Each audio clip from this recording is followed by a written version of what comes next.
চিকিৎসা যা করতে গিয়ে বাংলার সাধারণ গরিব মানুষ, নিম্ন মধ্যবিত্ত মানুষ, দরিদ্রতম মানুষ, তপশিলি সম্প্রদায়ের মানুষ, যাদের নুন আনতে পান্তা ভরে ওষুধ কেনার ক্ষমতা থাকে না, দিন আনে দিন খায়, সেই মানুষগুলো সর্বশান্ত হয়েছে। তাদের ঘর বাড়ি বিক্রি হয়েছে, চাষের জমি বন্ধক হয়েছে, সুদখোর মহাজনের কাছে চড়া সুদে ধার নিয়েছে।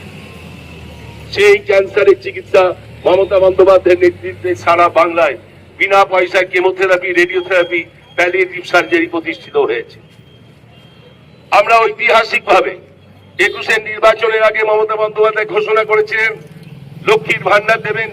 তিনি কথা রেখেছেন। 500 টাকা দিয়ে শুরু হয়েছে, 1000 হয়েছে, 1500 হয়েছে, তপশিলীদের জন্য 1700 হয়েছে। এবারে মমতা বন্দ্যোপাধ্যায় বলেছেন একটাও ভাঙা বাড়ি থাকবে না, একটাও খড়ের চাল থাকবে না, একটাও টিনের চাল থাকবে না, একটাও মাটির বাড়ি থাকবে না।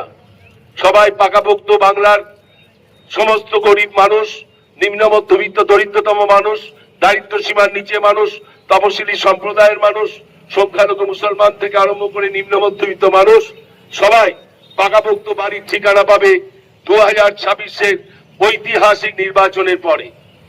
ঐতিহাসিক নির্বাচনে যত কুৎসা প্রচারী হোক, বাংলা ইতিহাস সৃষ্টি করবে।